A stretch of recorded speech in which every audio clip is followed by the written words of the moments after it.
बालों की परेशानी किसको नहीं होती।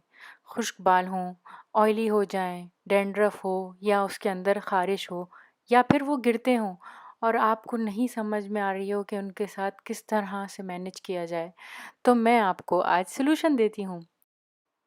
आपको इसके लिए चाहिए होगा Apple cider vinegar. Apple cider vinegar जो है वो आपका बहुत अच्छा दोस्त है। सबसे पहले तो ये वज़न कम करने के काम आता है, फिर रोज़मर्रा की चीज़ों में भी इस्तेमाल होता है ये, सफाई वगैरह में। और सबसे बड़ी बात, ये आपके बालों का सबसे अच्छा दोस्त है।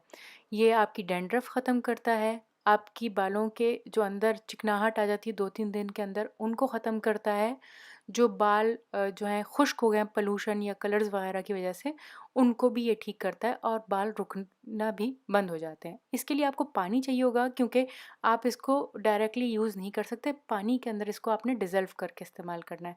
तो मैंने ये 200 ml लिया है एप्पल साइडर विनेगर, और उसके साथ जो है मैं आधी बोतल पानी की लूँगी। मतलब कि 1.5 लीटर की ये बोतल थी तो मैंने आधी ली है, ये आधा लीटर पानी है।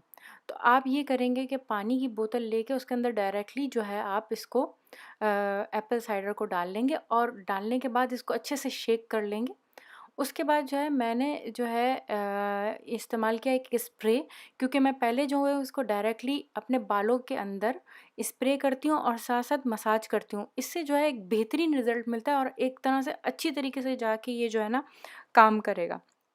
तो पहले मैं इसके मसाज कर लूँगी थोड़ा-सा सारे अपने बालों के अंदर, और उसके बाद जो है जो बोतल के अंदर बाकी बचेगा उसको ले जाके मैं बाथरूम के अंदर अपने बालों को पीछे नीचे की तरफ गिरा के उसकी पूरी लंबाई में ना पूरी तरीके से डालने के बाद उसको मैं तौलिए से कवर कर लूँगी 15 मिनट के लिए। 15 मिनट के बाद आपने अपने बालों को शैम्पू करना है, और थोड़ी-सी जो है ना इसकी स्मेल रहेगी, तो वो थोड़ी देर के अंदर चली जाती है, 2-3 घंटे के अंदर चली जाती है शैम्पू के बाद भी। और जब आप उसके बाद बाल वॉश करेंगे तो आप देखिएगा फ़ौरन आपके बाल बिल्कुल सॉफ्ट हो जाएँगे, चमक आ जाएगी। हफ़्ते में 1 दफ़ा ज़रूर करें, और हर दफ़ा जब आप करेंगे तो आप एक प्रोग्रेस महसूस करेंगे, और आप मुझे शुक्रिया अदा करना प्लीज़ ना भूलिएगा।